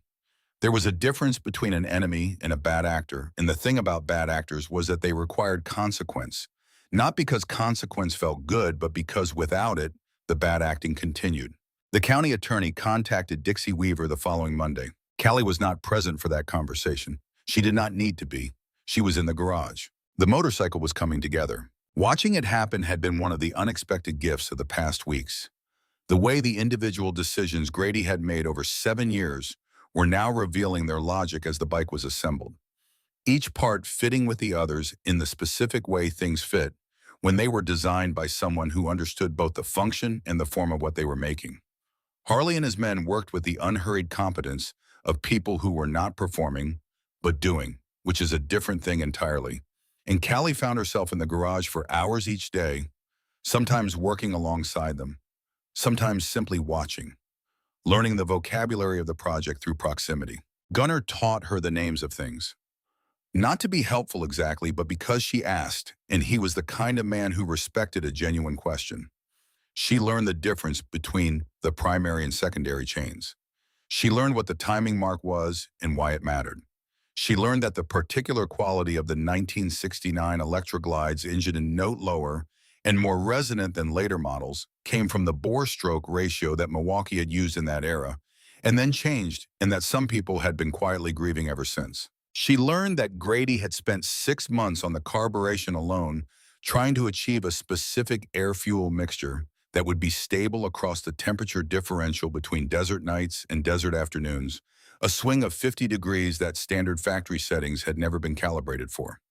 She learned that this was exactly the kind of problem Grady would have spent 6 months on, because he had been that way with every problem she had watched him solve over 44 years, systematic, thorough, and willing to move forward until the current thing was right. She learned that Harley had come to the garage once a month for 7 years, and that on those nights Grady had stayed late, and they had worked side by side and talked, and that what they had talked about was everything and nothing in the way that men who have known each other for 50 years talk, circling the big things obliquely and landing on them unexpectedly and then moving on. He talked about you every time, Harley told her one afternoon. Not in a sentimental way, in a factual way. He would say, Callie thinks this, Or Callie did that today, the way you'd reference something that is simply true about the world. The way you'd say the sky is blue. She thought about this for a long time. On a Saturday in early November, 6 weeks after Harley had first come to the garage, they finished the motorcycle. Callie did not know it was finished until Harley came to the back door at mid-morning and knocked formally, and when she opened it, all 6 men were standing in the yard in a way that had the quality of occasion. They were in their vests. Their faces had the particular expression of people at the end of something significant. Colt Locke's cast was off his arm, healed his hands clean. "Come see," Harley said. She followed them to the garage. The motorcycle stood in the center of the floor. Both roll-up doors opened, the November light coming in at an angle that was lower and warmer than the summer light had been. The frame in its deep matte black. The chrome work. The tank now finished in a burgundy so dark it was almost Black Grady's choice because that was the original color of the specific FLH he had found the frame number for in an old registry, a particular motorcycle that had existed in 1969 and been documented and then lost to the ordinary attrition of time, and that Grady had decided to bring back not as a copy but as a continuation. She walked toward it. She put her hand on the tank. The metal was cool from the morning air. Under her palm, she could feel the perfect smoothness of the finish, weeks of preparation before the paint, Grady's work, and the work of the men who had finished what he started. She thought about Grady's hands, the coffee mug in the mornings, the way he came in from the garage with his hands clean, because he always washed before he came inside, that particular courtesy which she had never once had to ask for. She sat on it. She did not start it. She simply sat in the saddle the way you sit when you want to know the weight and balance of something, how it holds itself under you. It was a big motorcycle, an old one, built for the long road, and it was solid under her in a way that felt as strange as this was like being steadied by something. Behind her, she heard almost inaudibly one of the Gallagher brothers clear his throat. She did not cry.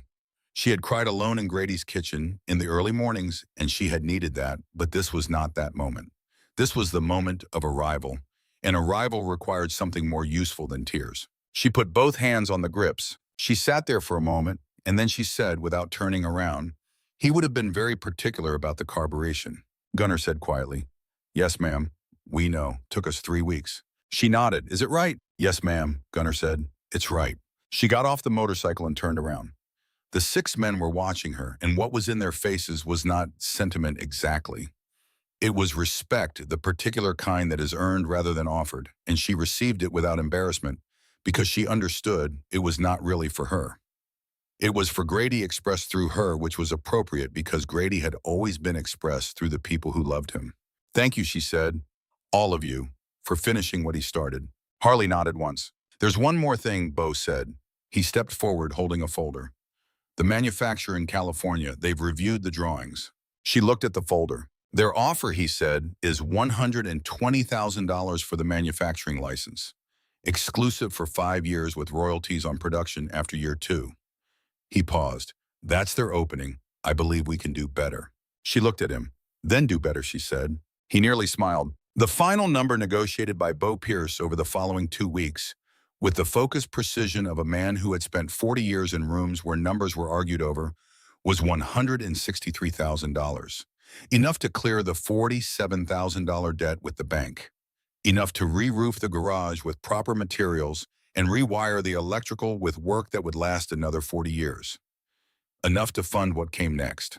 What came next was Callie's idea, and she had been building toward it for weeks, though she had not named it until the morning after the motorcycle was finished, when she sat at Grady's kitchen table with coffee and a legal pad and wrote down what she knew. She knew there were young people in Dry Creek who wanted to work with their hands and had no place to learn. The high school shop class had been cut 3 years ago for budget reasons. She knew that the Brotherhood had members who were the kind of mechanics and metalworkers who could teach properly, teach the skills that Grady had spent his life practicing. She knew she had a garage that was now clean and organized and equipped with tools Grady had spent decades assembling. She called it Grady's Garage.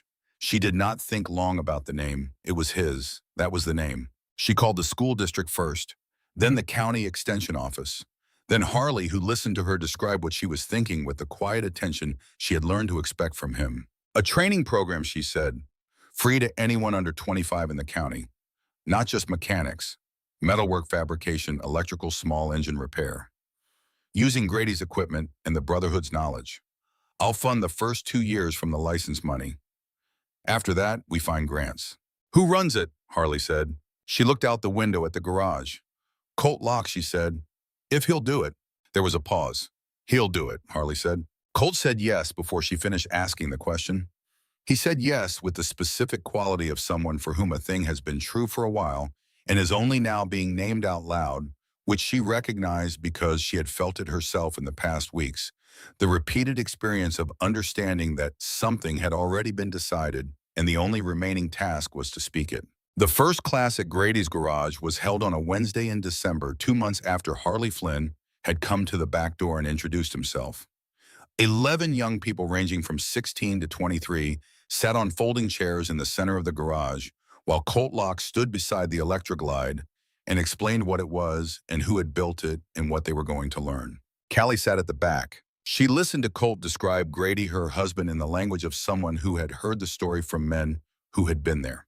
He described a 26-year-old mechanic who had built something from nothing because he and his friend needed a reason to get up in the morning. He described a man who had chosen at 29 to walk away from that thing and into a different life, and who had spent the next 44 years bringing those two halves of himself together in the privacy of a garage in the Arizona desert.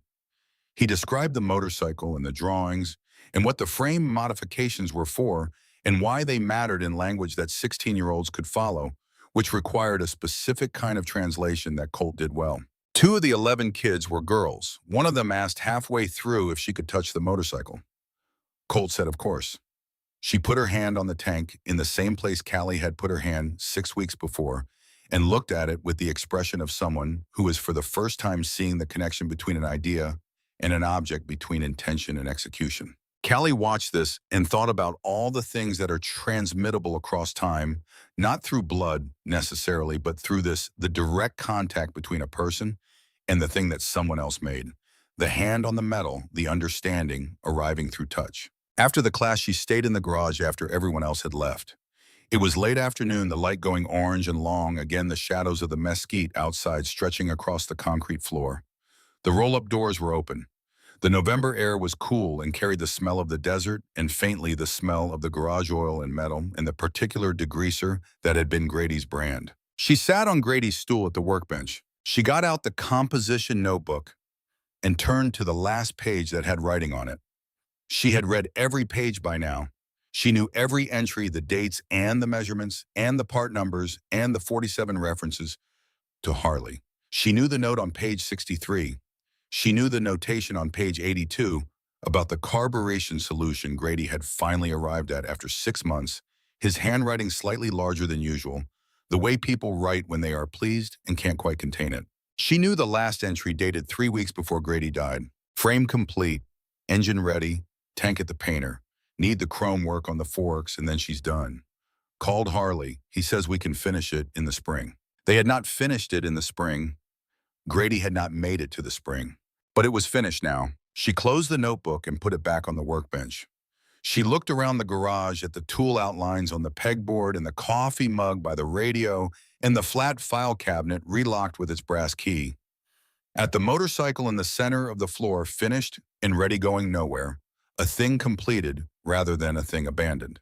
She thought about Reed Briggs, who had filed his report as promised, and who had come by once since then, not officially, just to check in, who was for the first time in their long acquaintance being genuinely honest with her in a way that had less comfort in it and more actual content. She thought about Dixie Weaver, who was facing a fraud investigation and who had not called again, which was its own kind of conclusion, not satisfying exactly, but sufficient. She thought about Bradley at the bank, who had made the choices he had made, for whatever reasons, and whose professional future was now more uncertain than it had been, which was the natural consequence of choices and not something she felt responsible for, though she did not feel pleasure in it either. She thought about Beau, who was 73 and still had the mind of a man in his prime, and who had told her when they concluded the negotiations with the California manufacturer that it had been the most satisfying work he had done in a decade.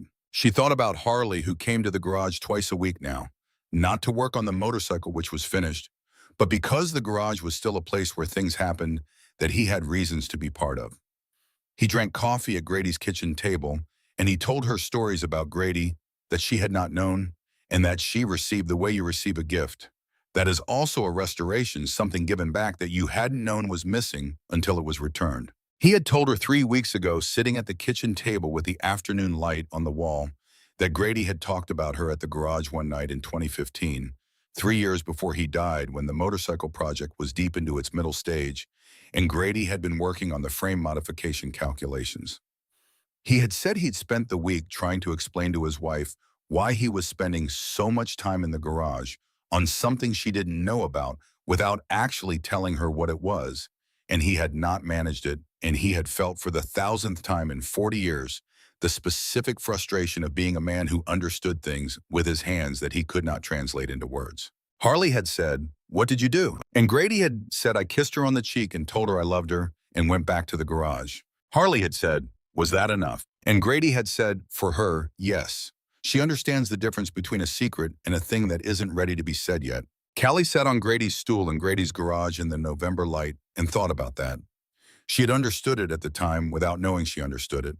She had received Grady's particular silences the way you receive weather as conditions to move through rather than problems to solve, and she had always trusted that the not saying was temporary, that eventually the thing would be said or built or otherwise made present. She had been right. It had just taken longer than either of them expected because time had done what time does, which is run out before you are ready. She was ready now. She picked up Grady's coffee mug from beside the radio, the fish mug from the New Mexico gas station. It was clean. Someone had washed it, one of the Brotherhood men, in the weeks of work because it had been on the workbench, and they had washed everything on the workbench as part of cleaning up, and it had ended up back in its place. She turned it in her hands. She thought about the morning Grady died, the coffee still brewing, the cup half poured going cold on the side table. She thought about the 40 minutes she had sat with his cooling hand before she called anyone, and the way she had known then, though she could not have articulated it, that those 40 minutes were the last thing that was entirely private between them before the world came in. She had used those 40 minutes well. She had held his hand and she had told him quietly the things you say to someone when you are saying goodbye, and she had meant all of them, and none of them had been enough, because that was the nature of that particular moment. You always wished you had said more, known more, started the conversation earlier. But the conversation had not ended. That was what she understood now. Sitting in his garage with his coffee mug in her hands, the November light going golden on the concrete floor, the motorcycle finished and still in the center of the room, the 11 young people who had come that day and would come again, the stories Harley was still telling her, the drawings that were now going to build something in California that Grady had imagined alone in this room. The conversation had not ended. It was still happening. It was happening through the hands of the men who had finished his motorcycle and through the voice of Colt Locke explaining frame geometry to a 16-year-old who had never thought about frame geometry before. It was happening through Bo's filed documentation and through the manufacturing agreement and through the girl who had put her hand on the tank and understood something she had not understood before. Grady was still talking. He had found a way to finish what he had started. She put the coffee mug back on the workbench. She stood up. She walked to the motorcycle and stood beside it for a moment. Then she put her hand on the grip. Outside, a quail called in the mesquite. The shadows had gone long and the air had cooled to the particular clarity of a desert evening, when everything that had been hazy in the heat went sharp and specific and near. She thought Grady. She thought, I see it. I see what you built. She did not start the motorcycle. That was for another day, a warmer day, a day when Harley was there, and the old guys were there, and Colt was there, a day when the first ride of the bike Grady had named in his notebook as something owed would be witnessed, the way Grady had always witnessed the first start of a rebuilt engine, standing back, letting it speak, listening to it run. That day was coming. For now she stood with her hand on the grip in Grady's garage in the last light of the day, and she felt for the first time since the morning she had stood in the doorway of the living room, watching the light come in through the blinds in thin orange strips, that she was not standing at the end of something. She was standing at the beginning. The garage was open and the desert was going to dusk, and somewhere down the county road she could hear faint but approaching the particular sound of engines moving in formation. Harley and the men coming back for the evening, the way they had taken to coming back, because Grady's garage had always been a place where things happened, and now it was again because she had opened the doors and let the light in. Because she had been, as Grady had said in his letter, a woman who waited until she was ready, and then did not wait. She was ready. She left the roll-up doors open and went inside to put the coffee on. The week after the first class at Grady's garage, Callie received a call she had not expected. The voice on the other end was a woman's older, with a particular flatness of someone who had decided in advance not to be emotional about whatever she was calling to say. "My name is Lorraine," the voice said. "Lorraine Weaver. I'm Dixie's mother." Callie held the phone and said nothing, waiting. "I wanted to call you," the woman said, "before this all gets worse than it needs to be. My daughter is not a bad person. She is a person who has made some very poor decisions, and I am not going to defend those decisions. But I want you to know she didn't start this as a scheme against you. She started it as a business opportunity, and she let it become something uglier because she was afraid of losing it." Callie thought about this. "Why are you telling me this?" she said. "Because I knew Grady," Lorraine said. "Not well, but I knew him. He used to come into the diner where I worked years ago when you were both young. He came in every Tuesday for about 2 years, and he always ordered the same thing, and he always left a good tip, and he always asked how I was doing and waited to hear the answer, which is not as common as you'd think. He was a good man." Her voice did not waver. "And my daughter tried to take advantage of his widow, and I can't fix that, but I can at least say to his widow that I am sorry." Callie sat in the kitchen for a long time after she hung up. She thought about the strange geography of small towns, the way everyone in them has a thread connected to everyone else, visible or not, and how the things you do in a small town are never just between you and the other person. They spread out along those threads and arrive in places you didn't expect and at people you hadn't considered. Dixie Weaver had been trying to take advantage of Grady's widow, and what she had set in motion instead was a conversation between that widow and her own mother, in which the mother had to call and apologize for her daughter's choices, which was one of the harder things a mother could be asked to do. She thought about the way consequence always had a wider radius than the action that created it. She did not call Dixie Weaver. She did not send a message.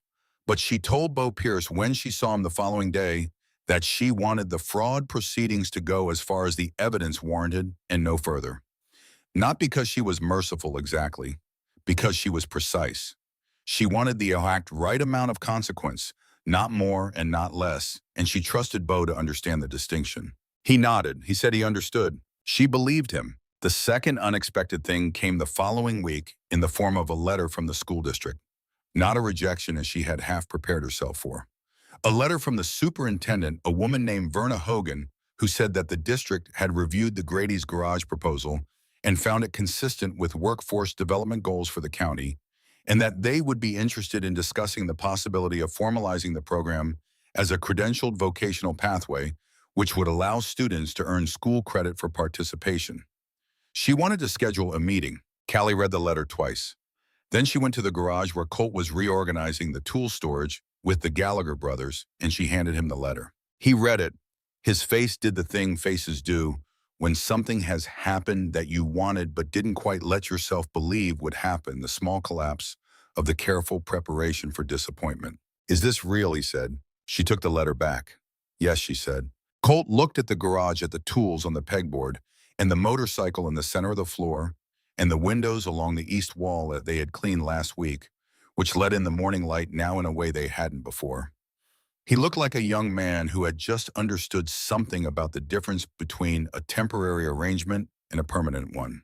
"Your grandfather would be pleased," she said, because she had learned by now that Colt Locke's grandfather, the man whose advice about crises Colt had quoted in the truck on the way home from the hospital, had been one of the Brotherhood's most respected early members and had known Grady in the years before Grady left. The history ran deep and tangled the way history always does in places where people stay.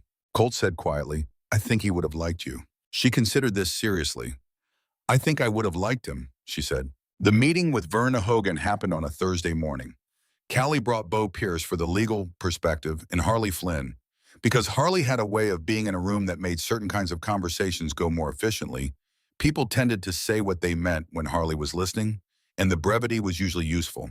Verna Hogan turned out to be a practical woman in her early 60s who had run the district for 11 years and who had the specific quality of a person who has spent a long time in bureaucratic structures and has learned which rules to fight and which to use as leverage.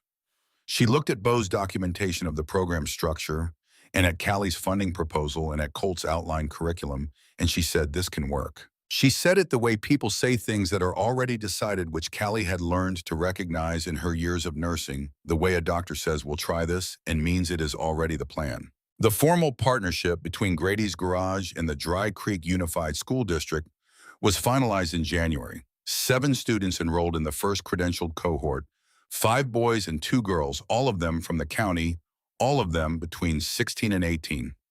Colt worked with them 3 afternoons a week and Saturday mornings, and within the first month, it became apparent that he had a quality she had not anticipated: a particular patience with the gap between what a person understands and what they can do, yet which is one of the harder things to teach from and which most people never develop. She watched him with the students from the back of the garage, and she thought about what it meant to find the thing you were for. Not everyone found it. Grady had found it early: the work of his hands, the clarity of a problem that had a solution, and the patience to locate it.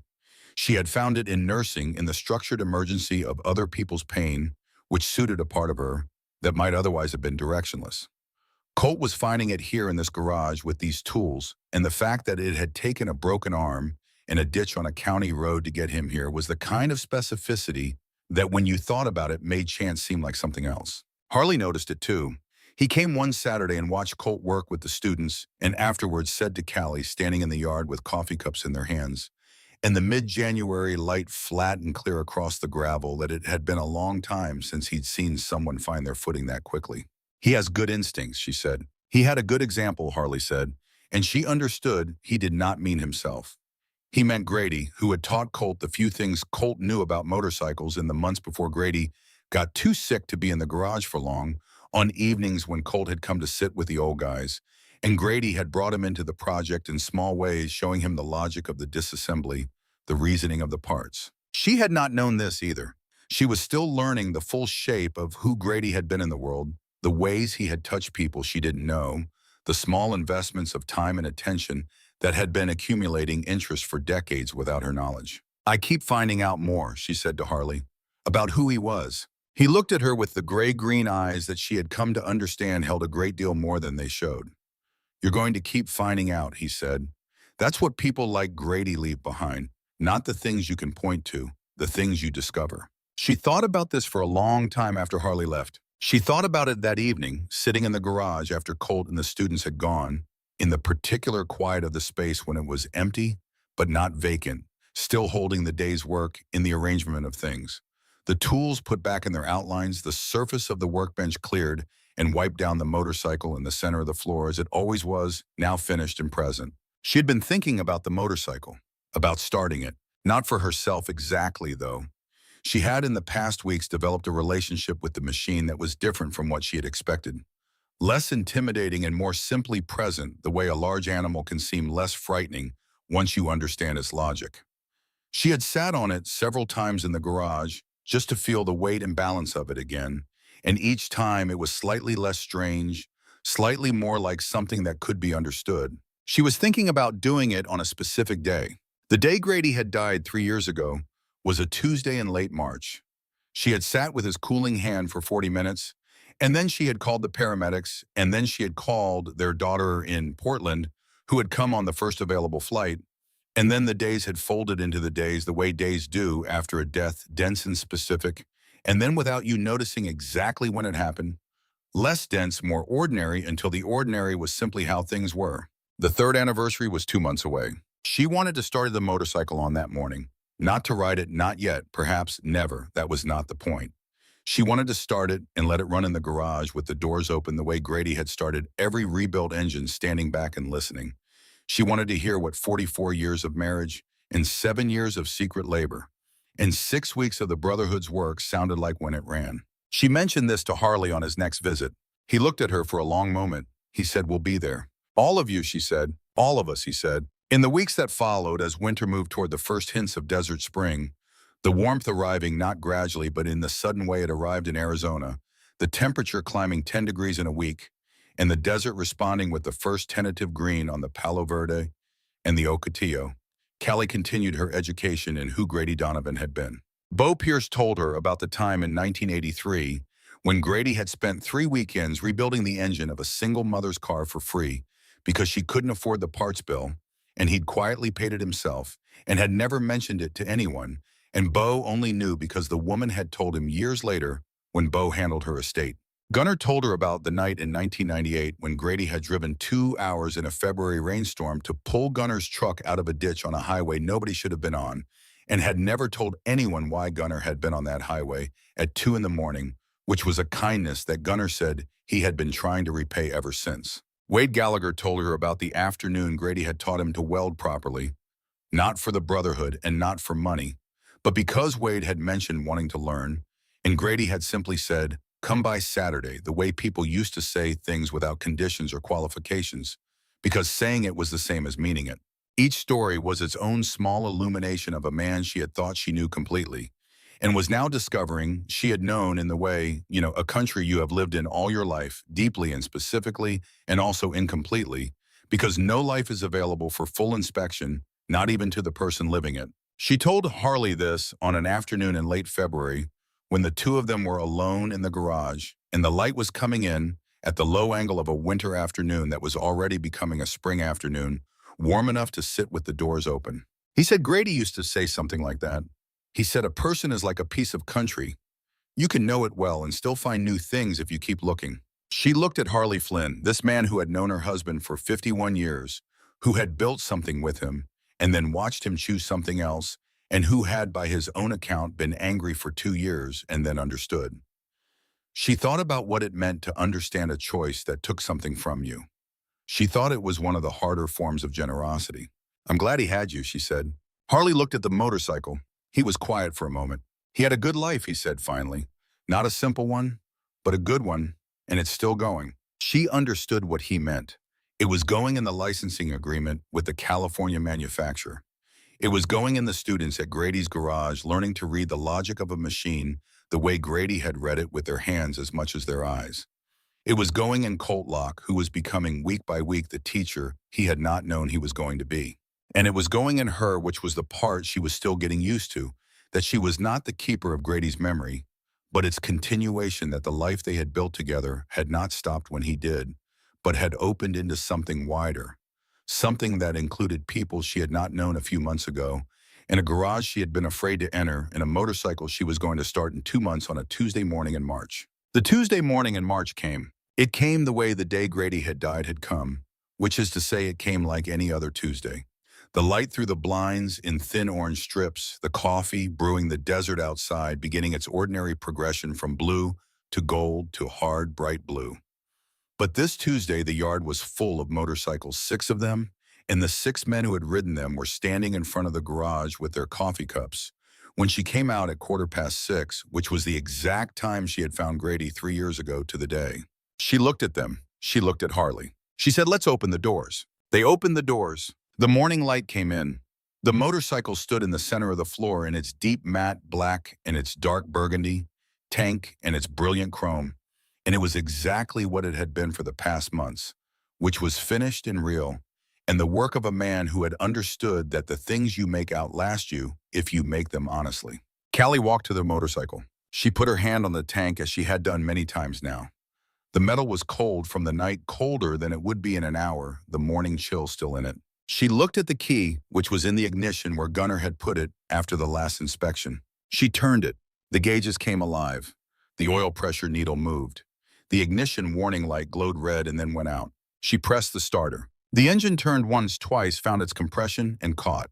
The sound filled the garage, filled the yard, went out into the desert morning in a wave of displacement that was too large for the space it was in, and then exactly right for it, the specific resonance of 46 cubic inches of rebuilt American iron, running on its first full start after 7 years of patient construction and 6 weeks of finishing.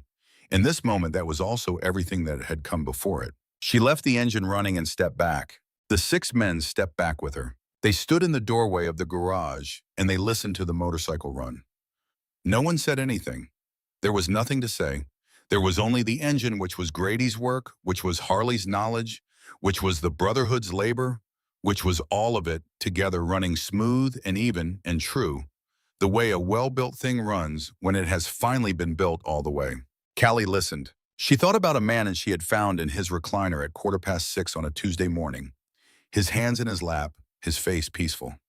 She thought about 40 minutes of holding a cooling hand. She thought about 44 years and the things that live in the silences of honest lives. She thought about what he had written.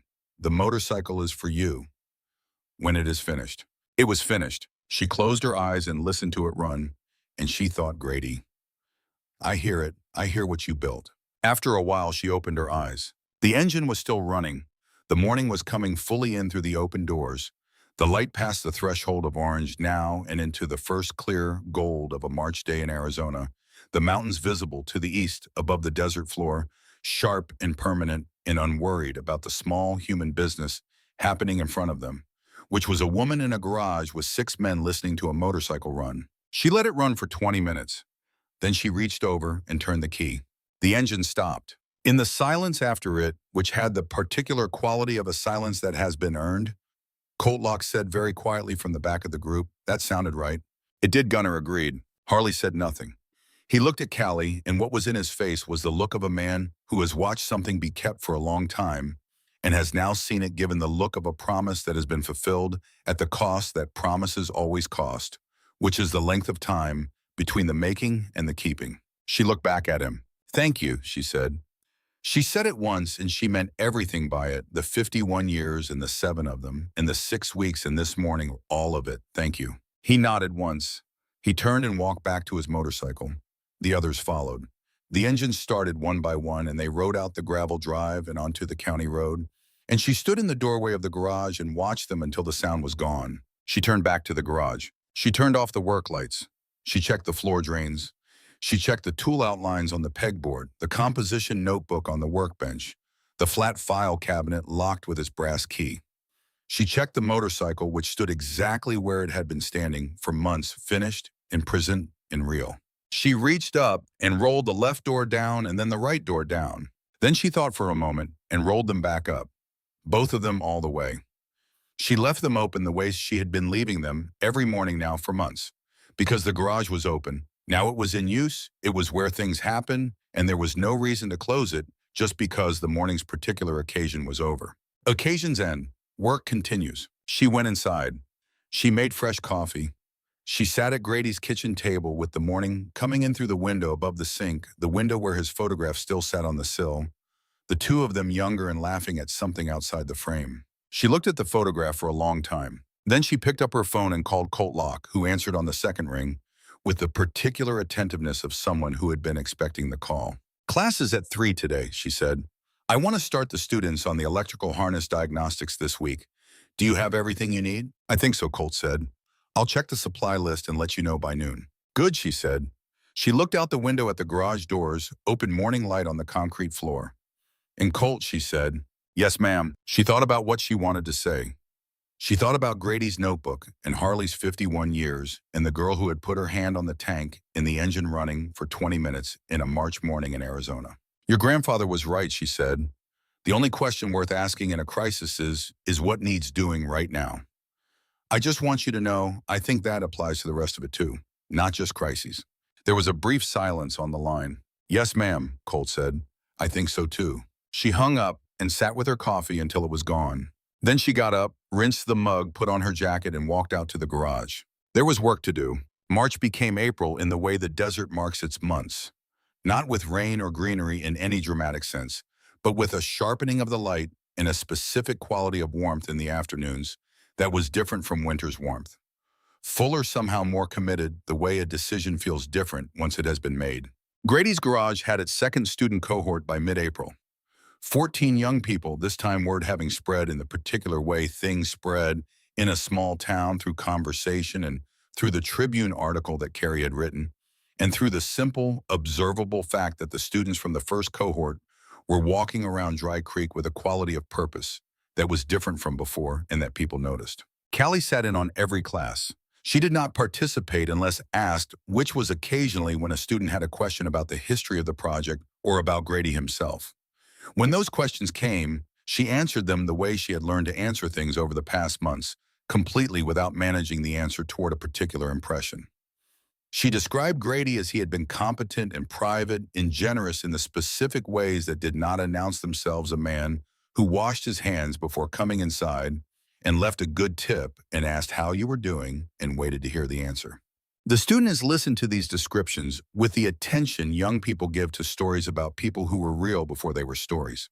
She could see them building a picture the way people build pictures of the dead from what the living tell them incomplete but genuine a presence assembled from the available evidence. One afternoon in late April, one of the second cohort students, a girl named Lacey, who was 17 and had the particular focused intensity of someone who had found something she was good at and was in the early weeks of understanding this about herself, asked Callie a question that Callie had not been asked before. Did he know, Lacey said while he was building it, that it was going to turn into all of this? Callie considered the question honestly, which was the only way she knew how to consider things. No, she said.